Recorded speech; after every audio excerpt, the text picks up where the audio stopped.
So, one of the most transformative moments in my 20-plus year nursing career happened at a truck stop on I-70 between Ohio and Indiana. I know, it's not ICU or OB or anything like that.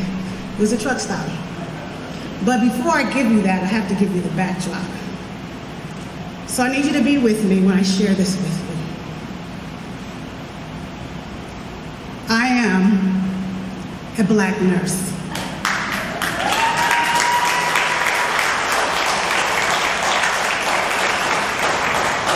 I know that might be shocking and surprising to some of you. I know, looking at me, you would have never thought. However, it was a shock to me because I had went to school, I had been with all my classmates. Nowhere in nursing school did we talk about Black nurses or white nurses. That was not a part of the educational acronym. We didn't have that on NCLEX, and if it wasn't on NCLEX, it wasn't true. I was not a Black nurse, I was a nurse. But shortly after graduating from nursing school and getting from the safety of your preceptors, I had a reality check. I had the first patient to say, she can't take care of me because she's Black. Okay. And then I noticed a few things like the nursing assignments would be set up specifically to avoid situations where there might be someone who didn't want care delivered from a Black nurse. And this one was strange. I was a nurse in charge, the nurse manager, and I go in and the patient says, I need the time to change. I don't want a Black nurse. I need to speak to the manager. So I leave and come back. I'm the manager. So after a while, I went through a couple of emotions. I was really hurt and I was felt this was really retrospective, like this is throwback. And I went through a lot of things and I decided that I'm professional and I'm gonna learn to deal with these things. I have to figure out how to deal with this. This is part of the normal culture that I'm in, so I'm going to be professional, so I'm going to push that down and I'm going to show up as a nurse and I'm going to get the assignment, and sometimes I won't have the patient because I'm a Black nurse. And to help me do that, I decided that this is a unilateral problem.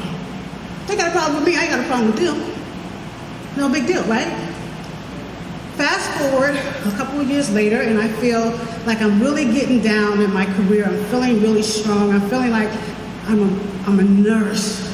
And so I want to bless my family with an amazing Christmas. And so I did what most nurses do, and I decided to pick up an extra job. Right. So I picked up an extra job, but I picked up an extra job at an agency which allowed me to go in and do flu shot clinics at various buildings in the area. My region was downtown Dayton, and I went in, set up the clinics, gave the flu shots, and left. Loved it. It was amazing. I think that's how I got community health in me. But I digress. So I go in and do this regularly, and I'm loving it. And the agency knows that I'm loving it as well. But we're getting closer to Thanksgiving. And so the hours start to go down. An agency called and said, we really don't have any in your region right now, but we do have one that we can't cover in another area outside your region. Would you be willing to take it? Okay. So I go to the agency, pick up my flu shot, pick up all the equipment and the address. So this has been some time ago, so I'm learning to use the GPS, and I'm writing down everything because I'm a Gen Xer to figure out where I'm going to go. So I get in the car and I head 70 West toward Indiana, and I continue, and I'm not well traveled, as you know, or you can tell, but I felt like we were getting ready to run out of Ohio at some point. In my mind, I started thinking, I don't know if Indiana is a compact state. I probably should go over there and get flu shots. But just as I got to a place where I was getting really anxious, the exit came up, and it was an odd exit that came off, and it was a roundabout exit. And so I'm looking for a building because that's where my region, I get flu shots. Again, I'm not well traveled at this point, and I see fields, truck stop. And I'm not talking about like Loves like we see on the highways right now. It was literally a truck stop. It said truck stop. So I pulled into the parking area and I began immediately looking. I surveyed the scene like every good nurse does. I surveyed the scene and I'm looking for something, someone, anybody that looks like me. And I'm not seeing anything. I started to get this anxiety in my stomach, like, this is gonna be different. I'm looking, I find nothing. But I am that professional nurse.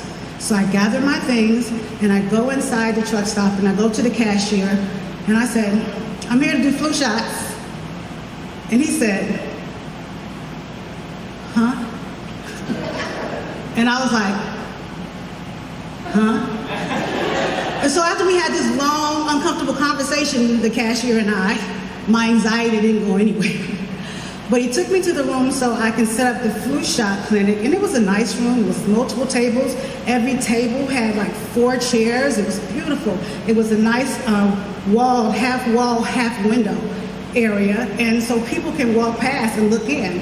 And then I can look out. So I'm looking and people walk past and they look in.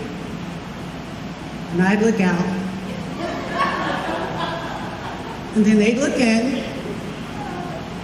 And I look out again. I felt like a zoo animal. Because they're like, what is she doing? And I'm thinking, what are they looking at? We're having all these quiet conversations, so to speak. But then I started to recognize this feeling in my stomach. It was the same feeling I had when they started saying, I don't want that nurse. So in my mind, I was professional. I'm going to set up my flu shot clinic. I'm going to do what I need to do. I'm going to get everything prepared. And I may not even get a patient, but I'm going to go ahead and do what I have to do. So I grabbed my book and I figured this is going to be the longest 2.5-hour shift because no one's going to come in. So I get ready to sit down, and then 3 gentlemen came in back to back, almost like they were together. They were separate, but they were back to back. And the second one really caught my eye because he looked like ZZ Top. You guys know what I'm talking about with the long beard. Oh, you know, he even had on overalls like the video from the 80s. And for those of you who are iGen and millennials, you may have to Google that, but that's okay. He came in and he just had a smirk, and then everybody came through. So I gave them their vaccine, and they all assumed a seat at one of the tables. Between each patient, I did the prudent nurse thing, and so I cleaned the area. And so as I finished the last one, I look out of the corner of my eye, and the first one is crying. Oh my God, this is not a place for anaphylaxis. I hope there's no problem. I really pray that he's not having an issue. I'm getting myself prepared. I'm having a whole internal moment, like how should I do, or what should I do next? And as I got ready to approach him, the other 2 gentlemen joined him at the table that he was sitting at. They were talking to him, and I thought, okay, his color's good. We're all right. Just wait a minute. So I continued getting things together for the possibility that a 4th person may come in, but I got also my book ready to have a seat, thinking this was it. Before I sat down, though, I did what every nurse do, and I reassessed. And I looked over, all 3 of them were crying. All 3 of them. Now I'm like, oh my God, what did they put in this vaccine? Everybody is crying, everybody's gonna have anaphylaxis. I cannot do CPR on 3 people, this is not good.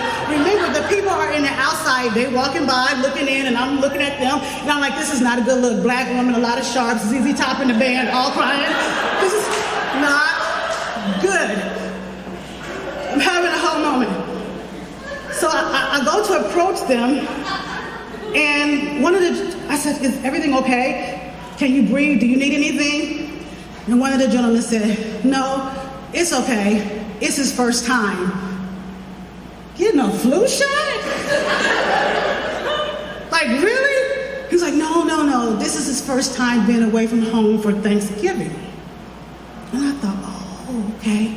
So the gentleman turned to me, he said he's a newlywed, he had gotten married, and they were expecting their first baby. So he had elected to work Thanksgiving so that he could be prepared for the baby to come.